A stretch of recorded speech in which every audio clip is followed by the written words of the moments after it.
교재 70조. 본서의 명칭은 수신자인 빌레몬의 이름을 따라 붙여진 것으로 헬라어 표제는 프로스 필레모나이며 빌레몬에게라는 뜻이다. 본서의 저자에 관해서는 1장 1절에서 바울이라고 확실히 증거하고 있다. 이와 같은 바울의 저작서는 4세기까지 전혀 의심을 받지 않았다.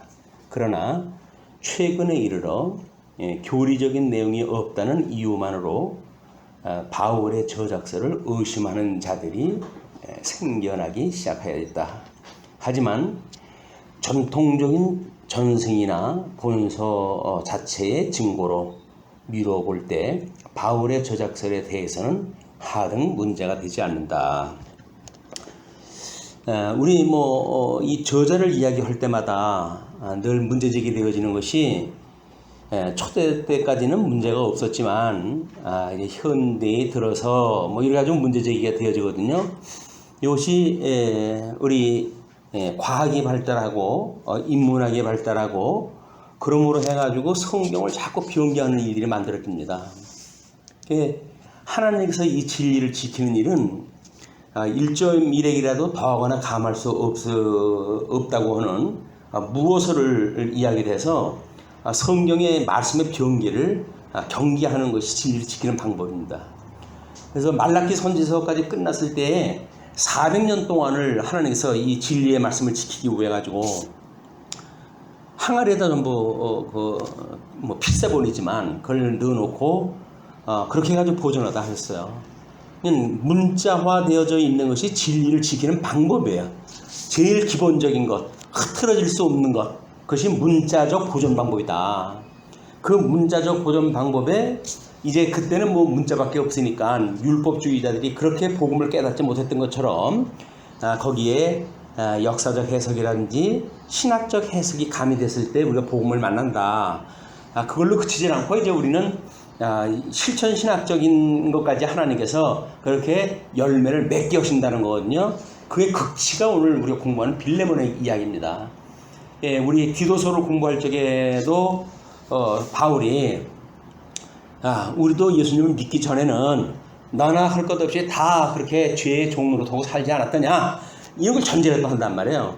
이런 전제가 없게 되어지게 되면 지금 현재의 자신의 어떤 그런 윤리적인 기준, 이거에 의해서 상대방을 비판하게끔 되어져 있거든요. 이것이 아주 못된 일이에요. 이제 우리 인간한테는 은혜를 모르는 일들, 하나님의 은혜로 우리가 죽었던 우리가 살아나서 하나님의 자녀가 되어졌고 성도의 삶을 살아가고 있음에도 불구하고 우리는 그 은혜를 잊어버리는 순간 너는 왜 그 모양이냐, 이렇게 아주 이제 우리가 판단이 나오는 거예요. 왜냐하면 현재 자기 기점으로 보기 때문에 그렇습니다. 자기 기준으로. 그런데 이 복음이라고 하는 영원한 것이기 때문에 이것이 인과적인 원리가 없으면 해석이 안 돼요. 그래서 원인이 있고 결과가 있고 시간 세계 속에서는 끊임없이 그것이 연속되어지고 있기 때문에 과거, 현재, 미래라고 하는 이런 시제를 초월한 개념으로 우리가 현 역사를 이해했다 해야 나도 그랬는데 라고 하는 자기 인정이 되어지고, 그리고 그런 나를 우리 주님께서 살려주셔서 새로운 피조물이 되게 하셨어 라고 하는 하나님의 은혜를 우리가 기억하고, 그 하나님의 은혜가 기억이 되어지니까 그 다음에 현재적인 삶이 이제 해석이 되어지는 거예요. 이렇게 사는 것도 지금 주께서 나를 붙들어 주시기 때문에 그렇다. 이제 그래서 이제 우리 빌레몬한테 그런 대전제를 공감하고 있는 바울이 지금 이 편지를 썼다는 겁니다. 그러나 이제 이 어떤 지금 현재 무호성이라든가 또는 이렇게 하나님이 감동으로 기록이 되었다라고 하는 영감성을 부정하는 자들은 성경을 현대 자기 입맛에 맞춰가 자꾸 이제 번역을 하기 때문에 문제가 있게 되어지는 거예요. 그래서 성경은 성경으로 풀을 수 있는 성경 신학적인 해석이 그래 중요한 겁니다. 물론 다 성경적인 해석이라고 그러죠. 하다못해 신천지도 이 성경적으로 해석을 한다고 그러니까, 그래가지고 성경에 대한 그런 내용을 마치 짝짓기를 갖다 한다고 하는 그런 그 개념을 가지고 성경을 이해를 하고, 그래서 언약과 성취라고 하는 것이 문자적인 성경 단어가 어떻게 연결되어지면 무조건 되는 걸로 이렇게 그러는데, 하나님의 말씀은 그런 게 아니에요. 말씀이 예수 그리스도 아닙니까? 그러면 예수 그리스도에는 전체가 거기서 우리가 드러날 수가 있어야지.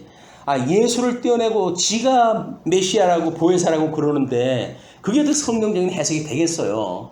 그냥 성경을 전체로 이어지지 못하게 되면 그런 파편주의에 빠져가지고 부분에 자기가 그냥 그렇게 빠져버려가지고 자기를 메시아라고 볼 수 있는 이런 웃지 못할 이런 코미디가 되어지는 겁니다.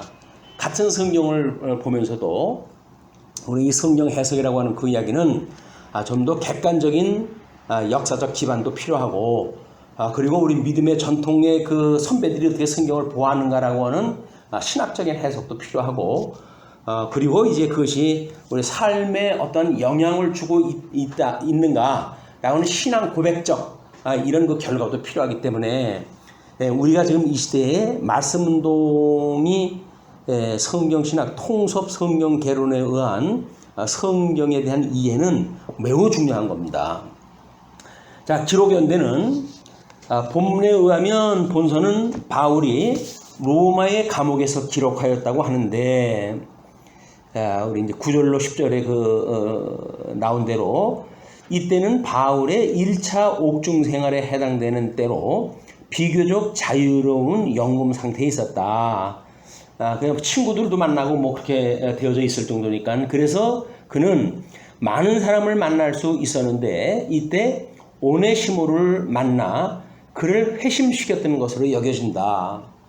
그래서 이 복음을 전해가지고 회심의 체험을 갖게 하는 것을 공감하고 있는 성도들의 관계는 대단한 거예요. 이게 어떻게 사람이 이렇게 변화가 되어져가지고 이런 능력을 우리한테 보여주시는가라고 하는 걸 깨닫는 문제이기 때문에 이제 교회에서의 이런 그 공감을 가지고 있을 수 있는 건 매우 중요하다. 이거를 또 이제 너무 강조해가지고 간증을 자꾸 강요를 갖다 해가지고 남에게 들려주기 위한 간증을 하게 되어지고, 그래서 급기야 쇼같이 연출되어지는 이런 간증이, 그리고 그 간증이 한 사람 두 사람 건너가면 건너갈수록 점점 이게 부풀려지고, 그래가지고 하나님의 능력은 온데간데가 없어지고 자기 자랑거리만 가득 들어있는 이런 우리가 고백을 갖다 보게 됩니다. 근데 이것이 우리가 경계해야 될 문제죠. 그래서 이제 그를 위해서 본 서신을 써가지고 두기고를 통해 가지고 빌레몬에게 보냈다는 것이다. 그런데 바울이 로마의 감옥에 갇혔을 때는 그가 3차 전도 여행을 마치고 예루살렘에 있을 때인 주 58년이었다. 이제 그리고 가이사로 호송되어서 약 2년을 보냈고, 그리고 이때에 바울은 자신의 무죄를 증명하기 위하여 가이사의 재판을 호소하였고, 상소를 한 거예요. 그래서 따라서 다시 로마로 호송되어 감옥에 갇히게 되었는데 이때가 주 61년경이었다. 그래서 지금 그 바울이 로마에 갇혔을 때는 그걸 설명하는 그 문구가 그 뒤에 겁니다. 그 3차 전도 여행 말미에 어떤 일이 있었고 어떻게 상소를 했고 그 상소에 의해서 어떻게 로마까지 오게 되었는지 그걸 설명을 한 거예요. 그래서 이때의 바울은 자신의 무죄를 증명하기 위하여 가이사의 재판을 호소하였고, 따라서 다시 로마로 호송되어 감옥에 갇히게 되었는데 이때가 주 61년경이었다. 그러니까는 뭐 그때 이제 우리 그 오네시모를 만나고 그를 회심을 갖다 하고 어느 정도 세월이 이제 지났고 이렇게 했으니까는 그것이 61년경서부터 뭐 얼마간 시간이 지나지 않았을까 이렇게 되어지는데, 그거를 본서를 위시한 옥중 서신들이 주로 주 62년경에 기록되었을 것이라고 추측을 다 하는 겁니다. 자, 요절 및 주제는 빌레몬서의 요절은 1장 4절로부터 6절이에요. 내가 항상 내 하나님께 감사하고 기도할 때에 너를 말함은 주 예수와 및 모든 성도에 대한 내 사랑과 믿음이 있음을 들음이니 이로써 내 믿음의 교제가 우리 가운데 있는 선을 알게 하고 그리스도께 미치도록 역사하느니라. 그 미치도록이라고 하는 그 이야기는 정신없이 그런 그 이야기가 아니라 우리 그리스도께 그 영광이 드러나가지고 하나님께 돌리듯이 그렇게 되어지도록 역사를 한다 그런 그 이야기죠. 그냥 예수 그리스도의 말씀의 운동의 그 역사가 이거는 주님께서 하신 일이네 이렇게 보일 정도 완전히 그것이 고백적으로 나올 정도로 이제 역사를 한다는 이야기죠. 이처럼 디도서의 내용은 여기서 디도서가 아니라 빌레몬서입니다. 이런 거는 뭐 우리 나중에 그 원문을 보실 때 한번 전부 점검을 해야 돼요. 언약된 대로 직임으로 증거된 그리스도에 대한 성령의 성취 사역인 교회를 견인하시는 복음의 증거 내용이다. 이제 그 교회를 견인하시는 복음의 증거 내용은 디도서의 내용이 아니라 사실은 우리 이 빌레몬서가 디모데 전서로부터 시작되어진 전체를 이제 이야기를 하는 거예요. 그렇게 되어지기 때문에 그러므로 디모데 후서로부터 빌레몬서의 주제는 교회의 직임으로 견인하시는 복음 가운데 교회 체제의 운영에 관한 부분이다. 특별히 디도서로부터 빌레몬서의 주제는 체제의 보존이며 빌레몬의 주제는 교회의 치리신뢰이다. 이렇게 이해가 됐어요. 그러니까는 우리 이제 디모데 전서로부터 해가지고 빌레몬서까지가 우리 체제로 견인하시는 이야기예요. 이게 체제로. 우리 복음서에서는 예수와 그리스도라고 하는 사실을 예수의 삼직, 이 직임을 통해 가지고 예수가 그리스도라고 증거를 갖다 했잖아요. 복음서에서 이것이 언약되어졌다고 한다면, 이것이 언약이라고 우리가 이제 구조적으로 이해를 한다고 하면 서신서에서 품위를 어떻게 디모데 전서로부터 해가지고 이 빌레몬서까지 체제라고 하는 직임에 대한 구성을 가지고 있는 교회의 체제를 가지고 우리 하나님께 견인하다 하시는가에 대한 원리가 기록이 되어 있다 그런 이야기예요. 거기서 이제 우리가 작은 그 아래의 개념이 디모데 후서로부터 빌레몬서까지입니다. 디모후서로부터 빌레몬서까지가 이제 교회의 직임으로 견인하시는 복음이라고 그렇게 이야기를 해서 직임으로 체제 중에서 직임을 가지고 견인하신다 그런 그 이야기죠. 그런 중에 지금 복음 가운데 교회의 체제의 운영의 부분이다.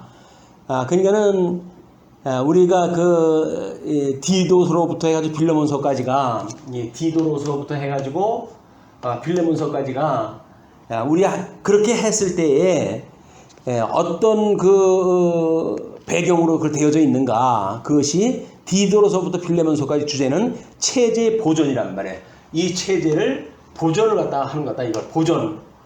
이제 뭐 체제는 직임이라고 하는 구체적인 걸 가지고 이거 설명이 되어지고 그리고 디도로서부터 빌레몬서까지는 이걸 보존을 허물어 가지고 견인하다 하시는데 이 아래 개념으로 해가지고 빌레몬서라고 하는 그 이야기는 이것에 대한 보존을 해가지고 이 체제에 대한 신뢰를 가지고 이야기하는 신뢰. 하나님과 체제로 해가지고 어떻게 이 신뢰가 되어지는가? 그걸 이제 우리가 교회 치리 신뢰라고 하는 도표를 소개해드렸잖아요. 그것이 가운데 부분이 삼위 하나님의 사역. 이건 우리가 섭리사역이겠죠. 섭리사역의 내용은 우리가 복음이라고 이렇게 이야기를 한다고 했을 때 그 복음이 성부 하나님의 작정으로부터 시작이 된다 그랬어요. 성부 하나님의 작정으로부터 시작이 되어지고 그 다음에 영광의 광채가 되시는 성자 하나님에 있어서는 영광의 광채로 해가지고 대속으로 이루어진다. 그래서 이분이 영광의 광채, 영광의 본체, 영광의 본체가 되신 분이고 예수 그리스도는 영광의 광채가 되시는 분인데, 그 다음에 이것을 성자 하나님께서 인치심으로 해가지고 우리들의 이제 섭리사역이 이루어진단 말이에요. 섭리사역에 대한 이것이 이루어지고 이건 성령의 능력이다. 이렇게 있어요. 성령의 능력. 그 영광의 능력이라고 이렇게 이야기했어요. 이건 영광의 광채, 본체, 광채, 능력 이렇게 소개가 되어지고, 그리고 이것은 말씀의 운동으로 교회 견인이다. 이렇게 했을 때 이거 이제 주님의 우리 성령 하나님에서 성도들이 구원을 받고 그 성도 받은 사람들이 이 교회의 생활을 하게 되어지는데, 이 교회의 말씀의 운동, 이런 그 말씀의 운동력이 사람으로 하여금 교회를 견인케 하시는 것을 우리가 신앙 고백적으로 우리가 이걸 깨달아 가게 되어지는 거죠. 자, 이제 그런 걸로 되어 있다고 한다면 7위의 원리입니다. 근데 이 7위의 원리라고 하는 내용을, 이걸 우리가 복음이라고 이야기를 했으니까 이것이 하나님의 섭리 사역이에요. 하나님의 이 섭리 사역에 대한 걸 우리가 복음이라고 이야기를 했을 때, 이 복음에 의해서 7위 원리가 뭐냐면 이것이 하나님의 사랑이에요. 예수 그리스도가 죽기까지 하나님을 사랑하시기 위해 십자가에 못 박아 죽으시게 되었잖아요. 그러니까 이것이 우리 성자 하나님이 중보자로 오셔가지고 하나님과 원수되었던 인간들에게 이 속죄제를 대신 드려주심으로 해가지고 하나님과 원수되었던 성도들이 하나님과 화목하게 하시는 이 역사를 갖다 보이는 것이 중보자의 역사라고 이렇게 이야기했어요. 중보자가 그렇게 하는 거예요. 이 화목해 했을 때 하나님과 우리가 하나님을 만나게 됐을 때 우리가 죄인인 걸 깨닫고 이 죄를 깨닫게 되어지는 거예요. 이 죄를 깨달음으로 해가지고 우리가 하나님 앞에 온전한 회개에 이르겠죠. 왜? 하나님의 말씀을 가지고 이것이 복음이고 이렇게 되어지니까 우리가 이제 이걸 구원의 서정으로 본다고 한다면, 이 구원의 서정은 하나님께서 우리를 소명하신다고 했을 때 우리는 이거 죽어져 있기 때문에 하나님의 말씀에 반응할 수가 없잖아요. 그러니까 하나님께서 우리를 중생을 시키시고, 중생을 시키니까 우리가 죄인인 걸 깨닫게 되어지고, 죄인인 걸 깨달은 걸 통해 가지고 우리가 회개를 갖다 하게 되어지니까 하나님께서 우리에게 믿음을 주셔가지고 우리 예수 그리스도의 대속으로 너희 구원을 받는 거야 라고 하는 믿음을 주시고, 믿음을 보시고 우리 하나님께서 우리를 의롭다고 칭해 주시는 거예요.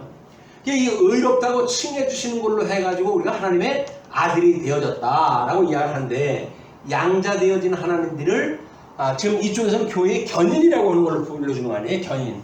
그 견인이 뭡니까? 양자로 해가지고 어떻게 성화에 이르게 하는지. 그래서 우리 주님이 오시는 날까지 우리가 멸망치 않고 죽게 붙들려 살게 되어지는지에 대한 걸 이야기를 하고, 비로소 우리가 육신의 장막을 벗어버릴 때 영화에 이르게 되어진다. 이것이 구원의 서정이란 거래. 우리 하나님께서 우리를 이미 선택을 갖다 했기 때문에, 그리스도 안에서 선택을 했기 때문에 이런 서정을 통해 가지고 우리가 하나님의 우리 주 예수 그리스도의 형상을 온전히 닮아가는 성도가 되어져가지고 영화에 이르게 되어진단 말이에요. 이걸 요한계시록에서는 단장한 신부라고 이렇게 설명을 해요.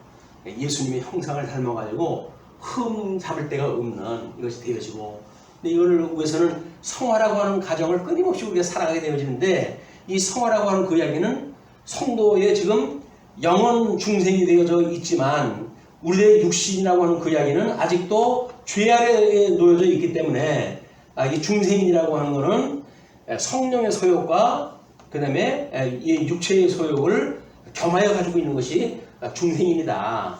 이걸 우리가 한계를 인정을 하지 않으면 끊임없이 자꾸 뭐 이렇게 성령의 충만함을 입었을 때 나온 상태만 가지고 이야기를 하게 되어지는 거예요.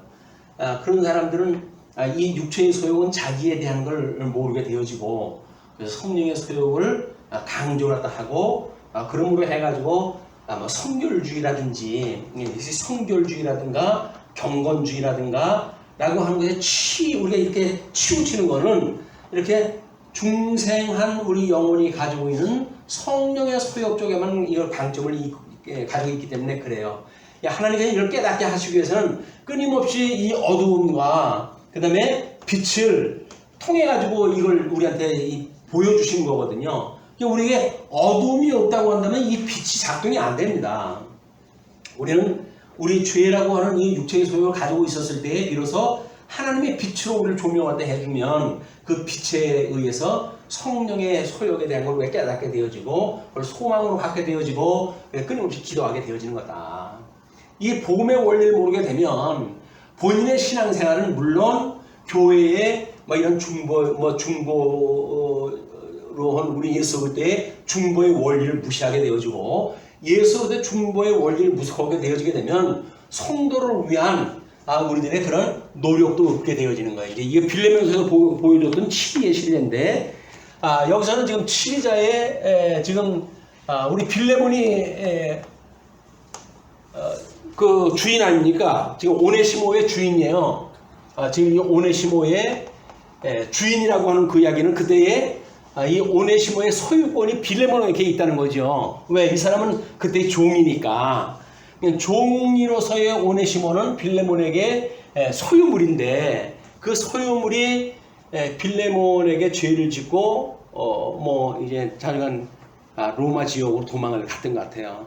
거기서 우리 사도 바울을 만났고 복음을 듣고 회심을 했다 하고 그래서 그냥 개인적인 구원에 이른 것뿐만 아니라 사도 바울을 돕는 동역자의 일을 감당하고 있게 되어졌을 때 이 복음 증거를 시켰고 이로 하여금 빌레몬의 그 종이었다고 하는 사실 이 과거의 그런 그 존재에 대한 것을 인식을 시키고 그리고 이걸 중재를 하는 일이 지금 바울이란 말이에요. 바울. 복음을 가지고 있는 바울이 그 역할을 한 거예요. 자, 이제 이런 그 치리의 원리가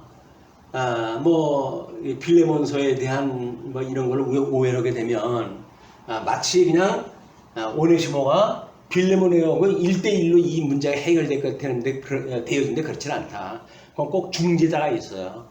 말씀으로 중재를 했다 하고 화해를 시키고 그래서 복음을 전하고라고 하는 것이 교회라고 한다면 목사가 이런 그 일들을 끊임없이 말씀을 선포될 때 우리는 우리들의 신분에 대한 걸 자각을 하고 우리 하나님의 은혜를 깨닫고 다시 원수되어졌던 우리들이 하나님을 향해서 우리 마음이 돌아서게 되어지는 이런 그 일들이 주님의 몸된 교회의 치유의 원리입니다. 실제 상황. 이것이 실질적으로 이렇게 이루어진다는 이야기는 바울이 복음을 증거한 자로서 빌레몬에게도 복음을 증거했고 오네시모에게도 복음을 증거한 자예요. 그렇기 때문에 이 바울은 지금 누구에게도 그 편이 들어있는 것이 아닙니다.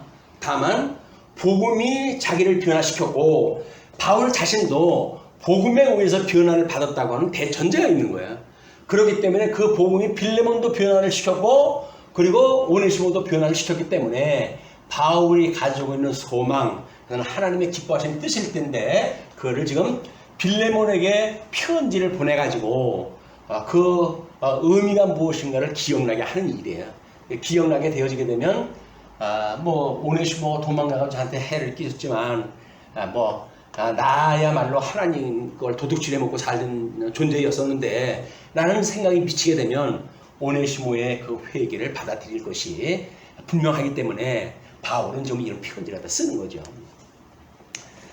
이렇게 하면 이제 본문 읽거나 마나 다 설명된 거예요. 원리적으로 다 설명이 되었어요. 그것도 빌레몬서가 이게 뭡니까 25절까지 해가지고 간단하게 한 장으로 끝나잖아요. 한 장으로 끝나기 때문에 이렇게 서론 부분에서 이런 개념을 이야기를 하게 되면 한 장은 그냥 오늘 다 읽어야 말끔하게 정리가 되지 않을까 싶어요. 자, 이제 그렇게 했는데 이제 그 기록의 배경은 본서는 당시 사회의 가장 미천한 계급인 노예를 사랑하고 형제로 받아들인다는 기독교인의 가장 실천적 사랑을 보여주는 것으로 그 이야기는 죄로 죽었던 우리들을 우리 주님이 우리를 사랑해가지고 새로운 피조물로 만드셨다고 하는 대전제를 믿는 사람들의 역사들이에요, 이게. 그러니까 예수를 믿는다면서 이러저러 하는 건 다 부도입니다. 그냥 죽었던 나를 살리셨는데 할 얘기가 뭐가 있어요? 뭘 조건을 이야기하고 상대방의 뭐 환경을 이야기하고 어떤 자격을 논하고 이런 그 이야기에 있을 수 없는 거예요. 그리스도의 사랑을 깨닫는다고 한다면, 그러나 육체의 소원을 가지고 있기 때문에 때로는 여기에 우리가 얼마나 이 마음이 이쪽에 좀 치중되어져 있는가, 이런 데에 따라 가지고 우리는 우리들의 마음이 속으로 썩어가는 겁니다. 이게 아주 심한 그 상처를 갖다 입어가지고 하나님 앞에 그래서 우리 기도를 갖다 해야 되는 거거든요. 예수님을 모르고 살아가는 영혼들이 얼마나 그 불쌍한 걸 우리가 매일같이 보고 확인하고, 그러기 때문에 복음을 증거하는 우리들인데, 이게 내가 속이 썩고 있는데 말씀이 기억이 안 나가지고 내가 이 육체의 소욕에 맺혀가지고 지금 한이 맺히고 있다고 한다면 이게 얼마나 불쌍한 일입니까? 우리가 복음의 능력을 얼마나 모르게 되면 여기에 오랫동안 머물 수 있냐고요. 새가 사람의 머리 위를 지나가는 막을 수가 없어요. 그걸 자기 머리 위에 둥지를 튼다고 한다면 그럼 막을 수 있는 거 아니겠어요? 우리는 나쁜 생각이 우리 머리에 스쳐 지나가고 뭐 그렇게 하는 건 있을 수 있어요. 육체의 소유를 가지고 있기 때문에. 그러나 그걸 밤새도록 여기다 해가지고 이 까치집을 짓고 있다고 한다면 얼마나 불쌍한 존재냐. 복음을 알고 있으면서도 우리가 노임을 받지 못하고 그렇게 산다는 이야기는 이건 너무 비극인 거예요. 그럼 우리 주제가 생각이 나야 우리 자유롭게 했던 예수님을 만나고 그분으로 인해 가지고 우리 하나님과 원수되어졌던 우리들이 화목의 관계가 이루어졌다고 하는 것을 깨닫게 되어지고, 하나님의 기뻐하시는 뜻이 뭔지를 깨닫고 우리가 신령한 예배를 드리면서 살아가는 게 성도들 아닙니까? 근데 이런 원리적으로 하나의 논리 체제를 우리가 깨닫게 되어지게 되면 우리는 어떤 모순이 오게 되면 금방 모순이 드러나죠. 근데 파편적으로 공부를 하게 되면 그게 논리적으로 하나로 연결이 안 돼요. 그렇기 때문에 끝없이 그런 오해를 하고 있음에도 불구하고 회복이 안 되어지는 거예요.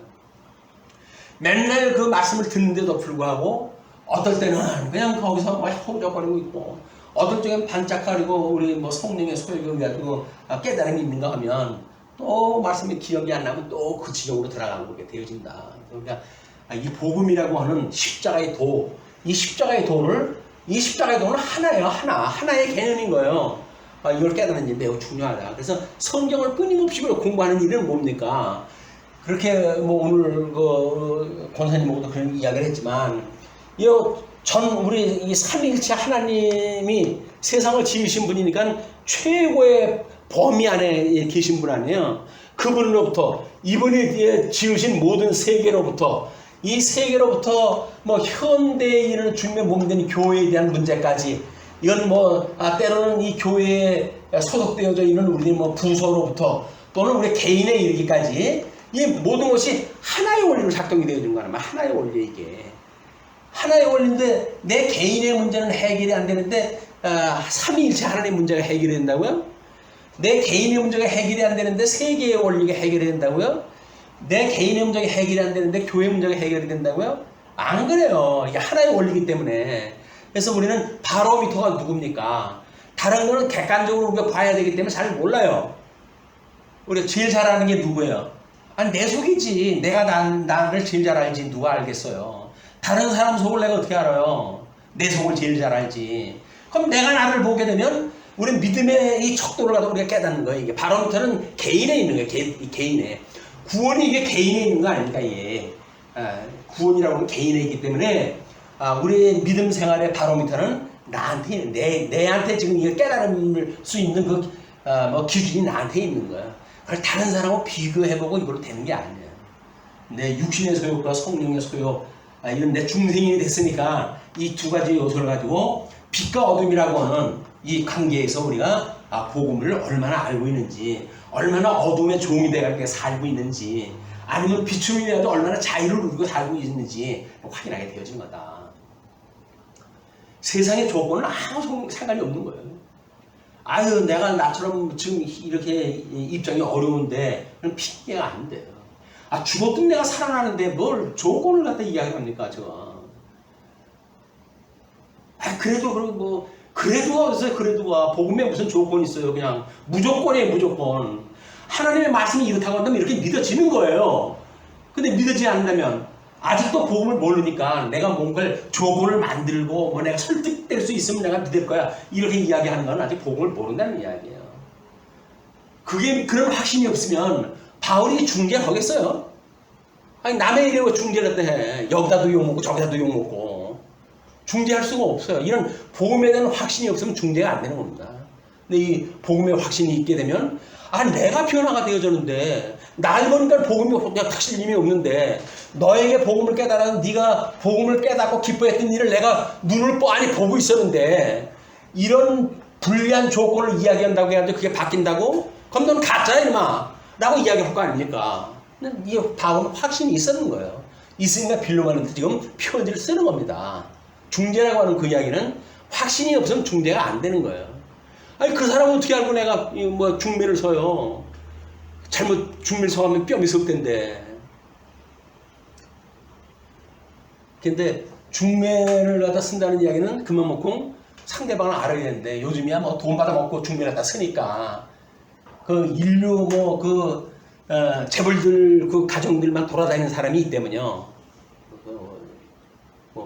마파 그래가지고는 뭐 여건 이렇게 딱 봐가지고 뭐 돈은 없지만 뭐 변호사 뭐 검사가 되어졌고 뭐 그래 충분히가 되면은 돈 많은 재벌하고 짝을 내주고 얼마나 만나기 힘든 사람들을 중매시키는 겁니까? 그 사람들이 마음대로 중매도 못 써. 마음대로 그 사람들 만나지도 못해. 워낙 가정이 엄청나기 때문에 이 비밀이 보장돼야 되기 때문에 다른 일반 사람들처럼 그냥 연애지를 못해요. 그럼 연애를 못하는데 남녀가 서로 만나지를 못하는데 어떻게 결혼을 때 해요? 거기에 중매장이가 끼는 거예요. 끼어가지고 너 지금 조건이 무슨 어느 정도 조건이면 되겠어요? 그럼 이제 그 뭐 부모 중에서 전부 엄마들이 작동되는 거 아니에요? 아버지는 이미 전부 바깥에 가서 돈 벌고 있고 엄마들 보게 되면 어떤 며느리 원해요? 세계관이 이제 좀 뭐 이야기 들어보고 뭐 이렇게 하면 그 사람이 세계가 다 알지. 아유 돈만 많았지 이것도 그렇구나. 그럼 그래 돈만 많고 돈 가지고 가치를 올 수 있는 애 돈 없는 검사 하나 소개해주지. 그럼 검사에 돈 없는데 여기 가가지고 자기 행사할 수 있는데 대리만족을 할 수 있고 부를 누릴 수 있는데 그렇다고 한다면 그렇게 사는 거예요 여기.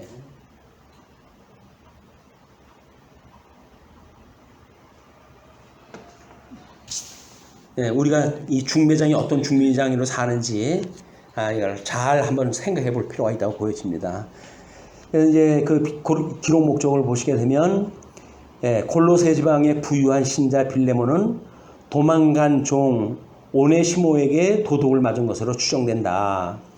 오네시모는 로마로 도망갔으나 그곳에서 바울에 의하여 새 사람이 되었고 옛날에 죄악된 행동과는 달리 바울을 수정하며 복음의 사역을 하는 하나님의 일꾼이 되었다.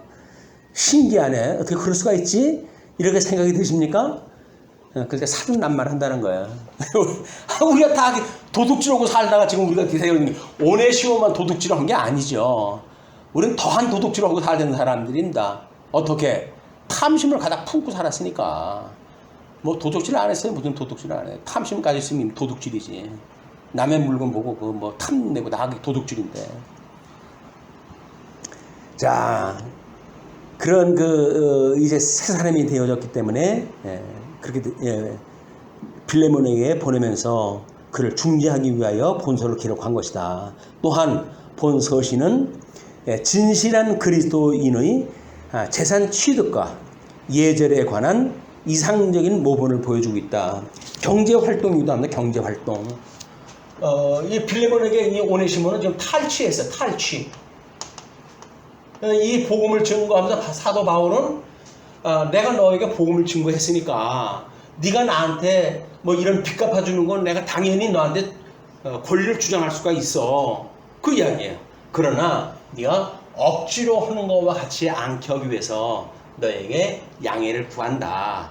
그러나 네가 쾌히 승낙할 걸 내가 믿는다. 라고 이야기를 해요. 그러면 이 사람이 물건을 훔쳐갔으니까 이거를 회유하려면 어떻게 해야 돼요? 뭐 배는 못 갚아도 원금은 갚아야 될 거 아닙니까? 사도 바울이 내가 데리고 일해가지고 걔가 돈 벌어오는 거 아무것도 없어. 그러니까 나하고 계산하자. 나하고 계산하자. 아니 자기는 재산 있나? 지금 감옥 생활하면서 자기가 계산하자는 거야. 왜? 복음의 빚을 진 자거든 이 사람이. 그래서 복음의 원리에 올 것 같으면 네가 나한테 빚진 거 너는 알 거야. 나하고 계산하자. 그 이야기예요. 그 복음에 대한 그 원리에 의해가지고 빌레몬이 그걸 용서하고 용납하고 받아들이는 그런 멋있는 지금 역사가 이루어지는 겁니다. 그런데 목사들이 돈 몇 푼 빌려줘가지고 그거 안 한다고 뭐 고발을 갖다 하고 온통 교회를 시끄럽게 하고 난리 치는 일들은 목사도 아니고 예수님도 아닌 거야. 뭐 예수 믿는 인간들이 무슨 돈 때문에 해가지고 다른 사람을 고발을 갖다 해가지고 잡아 죽이지 못해가지고 안달을 갖다 부리고 다른 사람들한테 입을 가지고 그냥 가진 악설을 갖다 퍼붓고 그렇게 하는 게 아니라고 하는데도 뭐 안 돼. 여기서 누구도 자유로울 사람 없어요. 우리 하나님의 거저로 우리 이 은혜를 주셔도 구원을 시켰기 때문에 여기서 자유로울 사람 아무도 없어요. 자, 그 다음에 이제 내용 분해를 보시게 되면 노예 신분의 형제에 대한 그리스도인의 사랑과 용서의 정신을 제시하고 있는 본 서신은 세 부분으로 내용이 정의된다. 사실 오네시모는 타인의 물품을 훔친 자요, 더욱이 도망친 노예로서 당시 법으로 처리한다면 도무지 용서받을 수 없는 중죄인이다. 왜 이제 그때는 이 노예에 대한 주인의 소유권을 인정하는 제도이기 때문에 매우 중요한 그 일이거든요.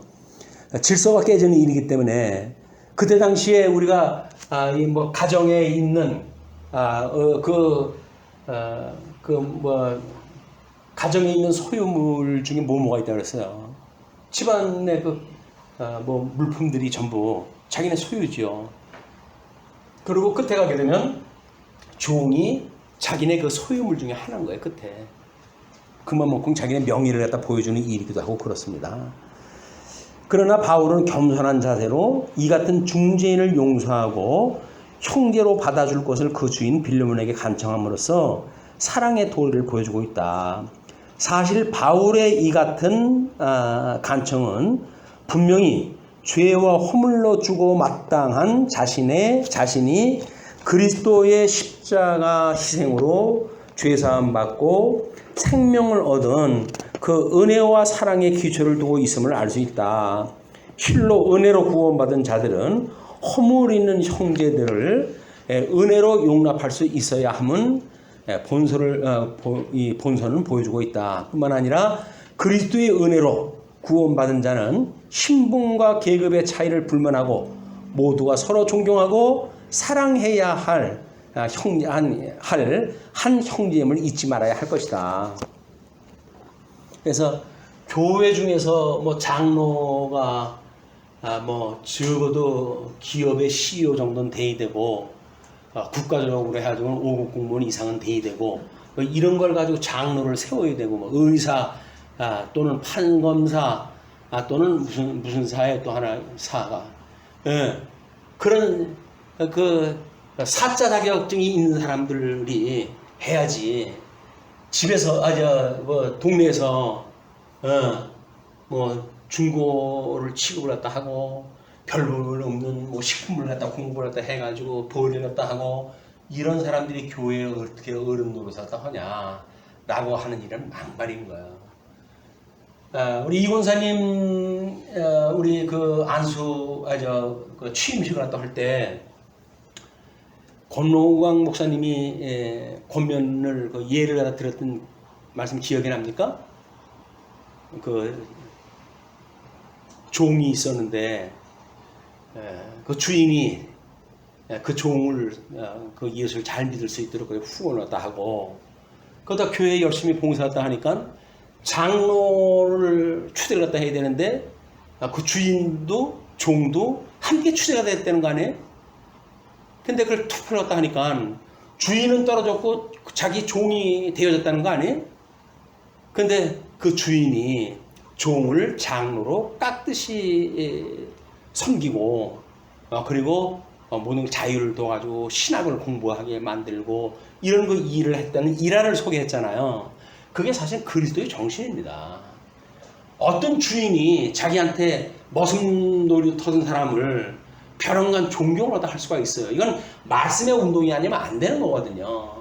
근데 우리가 얼마나 거들먹거립니까? 이 교회에서 조금 우리의 신분이 뭐든 다른 사람에 비해서 낫다고 싶으면 얼마나 우리가 거들먹을 돼요. 이게 복음을 모르는 사람들이에요. 복음을 모르는 사람들이 그 일을 다 하는 거예요. 거기다 뭐 목사 세계도 마찬가지고 뭐 장로 세계도 마찬가지고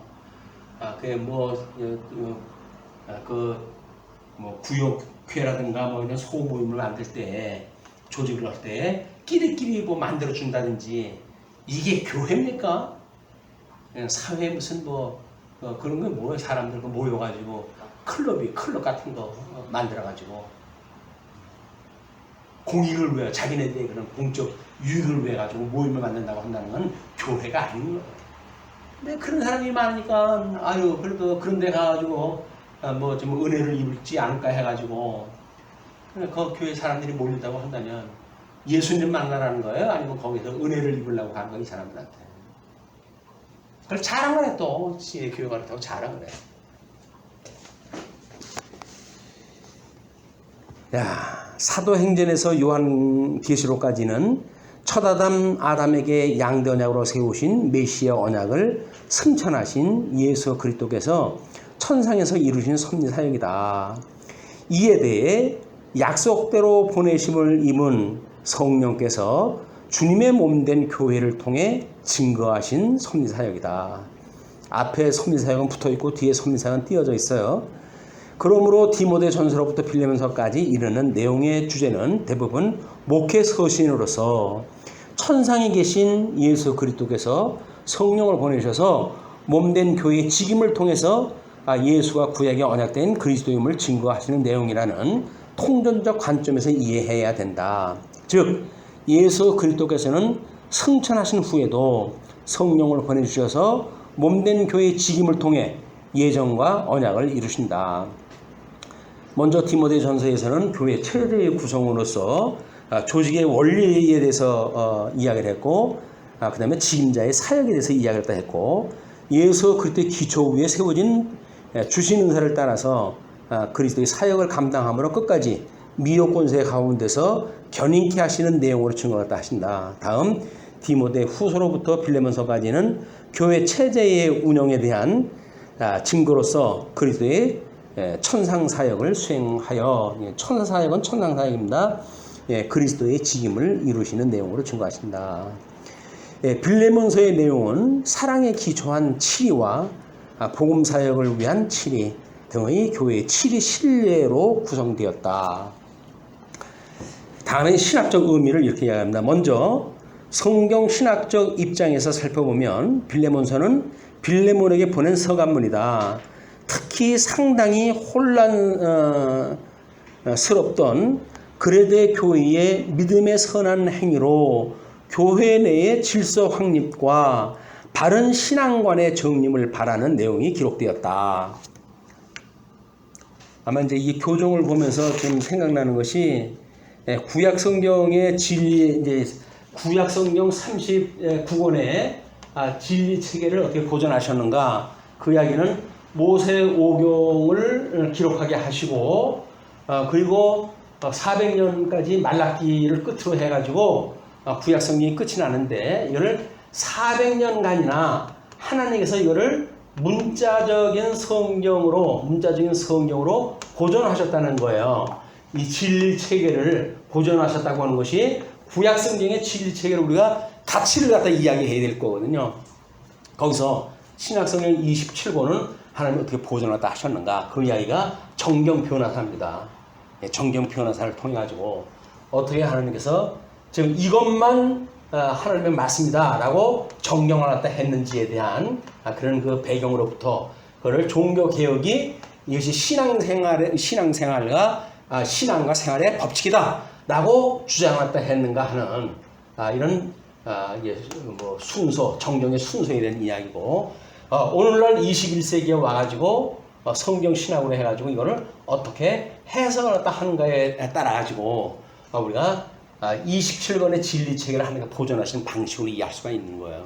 그래서 물론 뭐 정령으로 해가지고 더 이상은 이게 성경 외에 다른 건 성경이 아니라고 이 못을 받고, 그리고 종교 개혁 때는 와가지고 이것만 오직 성경이라고 다시 한번 못 봤거든요. 그래서 이것만 성경이라고 하는 내용을 우리가 어떻게 구약 성경과 연결을 시켜서 이해를 해야 될 것인가라고 하는 것이 지금 통섭 성경 개론의 해석에 대한 그 의미가 있는 거거든요. 이런 원리를 성인한테 해야 될 것 같은데 자꾸 서문이 길어져 가지고 오늘 강의 듣는 분이라도 이걸 기억할 때 해주셨으면 좋겠어요. 자, 다음에 이제 역사 신학적 입장에서 살펴보면 유대 사내들인이라는 지도 체제와 밀접한 관계를 갖는다. 역사적 입장에서 보게 되면 사내들인, 예수님 오셨을 때 그 이야기예요. 예수께서 바리새인과 헤롯의 누룩을 경계하셨기 때문이다. 그래서 끊임없이 우리가 살아가고 있는 이 빛과 어둠, 이 빛과 어둠이라고 하는 그 이야기는 지금 우리가 처해져 있는 환경이 얼마나 어두운 환경인가에 대한 자각이 필요하다. 그래서 이때 당시에는 지금 사내들인이라고 하는 이런 유대인들이 있었을 때의 그런 그 조건으로 인해 가지고 이야기가 되어집니다. 그래서 교회의 직임은 여러 가지나 주는 한 분이시다. 교회의 모든 직임은 그리스도께서 이루시는 성취 사역이다. 그리스도의 세 직임에 기초한 교회의 세 직무는 수평적으로 분리되되 통일성을 갖는 유기적 사역이다. 따라서 성도를 치리하는 사법적 기능을 촉구한다. 그래서 우리가 우리 교회는 이걸 치양회로 이렇게 이야기를 하는 거예요. 그러면 우리 교회의 표로서부터 뭐 교회의 신학으로부터 모든 것이 우리 이것이 한 덩어리로 이해가 되어지는 거예요. 우리가 교회 말씀동 서원교회 표가 뭡니까? 성경대로 알고 성경대로 믿고 성경대로 살자는 거 아닙니까? 그럼 성경대로 신학이 뭡니까? 그것이 우리가 이제 우리 주보에 매일같이 붙박이로 나오는 인식에 대한 문제, 또는 우리 그 가치에 대한 문제, 존재에 대한 문제, 이런 세 가지 큰 주제를 성경 통해서 확인했다 해가지고 믿음, 소망, 사랑이라고 하는 하나님이 우리를 향하신 기뻐하신 뜻이 있는데 그걸 우리가 어떻게 실천하며 살아가는가에 대한 원리 가운데 이 말씀 운동을 우리가 실현해가고 있다. 그런 그 이야기거든요. 그래서 우리 주보에 나오는 붙박이는 붙박이기 때문에 이게 중요하기 때문에 붙박인데 붙박이기 때문에 우리가 식상을 해요. 뭐 한 번 읽어봤으면 됐지 뭐 매일 읽어볼 필요가 뭐가 있어요. 언제든지 보면 나오니까. 아이러니예요. 중요하기 때문에 매일같이 게재가 되어지고 매일같이 게재가 되어지기 때문에 우리는 보지를 않습니다. 이 아이러니는 우리 성경의 성령의 역사로만 해석이 될 수가 있을 거예요. 다음 이제 사도행전에서 다음 교회 신학적 입장에서 보면 교회론 등의 원리에 있어서 성경의 내적 증거로 자연스럽게 설명된다. 새 직임을 감당하신 그리스도의 사역에 대한 이해는 직임을 통한 그리스도의 영광에 대한 의미를 가진다. 이미 복음서에서 확인했던 내용이죠. 영광의 본체가 되신 하나님과 광채로 보내신 예수 그리스도 또는 교회의 직임에 대한 성취적 섭리이다. 이 영광을 반영하는 것이 바로 교회의 칠기능이다. 그래서 우리 예수님이 이루었을 때 뭐라고 그랬어요? 이제 우리 예수님이 부활하실 때에 너희가 성령이 오시게 되면 너희들이 권능을 얻고 이 권능을 너희들이 얻고 이걸 해서 땅끝까지 증인된다 그러잖아요. 땅끝까지 증인이라고 하는 이야기는 통시적인 개념으로 보게 되면 로마 반도까지 복음이 증거되어지는 걸로 해서 사도행전이 끝이 났어요. 그런데 공시적인 입장에서 보게 되면 요한계시록 우리 서신서 유다서까지 보여가지고 어떻게 우리가 증인의 삶을 사는가, 체제 우리 신앙생활을 해가면서 교회생활에 뭐 사역하는 일, 하나님의 의와 나라를 전하는 일로 해가지고 그걸 땅끝까지 우리가 복음이 증거되어지기도 하고, 또는 그걸로 해서 직임을 통해 가지고 자기가 맡은 역할을 하면서 땅끝까지 증인이 되어지는 거고, 그리고 이제 우리 앞으로 배울 우리 일반 서신, 그것이 내재적 통일성이라고, 내재적 초월이라고 하는 세계관에 대한 관점으로 이제 그걸 이해를 하는 거거든요. 이게 품이기 때문에 품이. 교회의 품위로 해가지고 몸된 교회를 이루는 일이기 때문에 주님의 몸된 교회는 우리 눈에 보이지 아니하는 천상 교회가 있어요. 그걸 우리가 이제 땅에서 보이는 그 교회를 유형교회라고 이렇게 이야기를 하고, 눈에 보이지 않는 교회 천상교회를 무형교회라고 이걸 나눈다고 이야기를 하지 않았어요. 그러니까 무형교회와 유형교회라고는 두 가지 측면을 공히 우리가 조화를 하면서 이걸 배워가는 것이다. 뭐 복음 좀 깨달았다 그런다면 이거 다 필요 없어요. 눈에 보이는 거 다 필요 없어요. 율리고 뭐고 다 필요 없어요. 왜? 예수님 내가 만나는데, 만난 사람이 그렇습니까? 만난 사람은 그럴 수가 없어요. 그래가지고 무슨 뭐 쓸데없는 축사나 해야 되고, 예수님이 우리를 섬기러 왔으니까 장로 되는 사람들한테 교인 섬길 생각 하지 말라고. 왜? 그냥 주님의 섬김을 받으면 됐지 무슨 뭐 주제넘게 자기가 섬기려고 그러냐, 뭐 이런 이야기를 해요. 어떻게 보면 말이 맞는 것 같잖아요.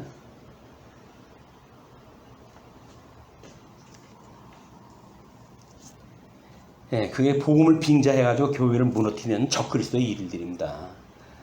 통속 성경 개론에서 밝힌 커다란 신학적 이론인 성경 해석은 승리를 향한 형식적 구조와 함께 내재하시는 주님을 믿는 내용 중심의 구조를 포괄한다. 내재적 포괄이라고는 그런 그 개념이 없이는 우리 성경 또는 복음 또는 우리 신앙 또는 우리들의 신앙생활 이런 것들을 해석을 할 수가 없는 겁니다. 이는 확인된 신존재에 대한 초월 신관에 머물지 않고 내재하시는 임마누엘 하나님에 대한 믿음을 갖게까지 한다.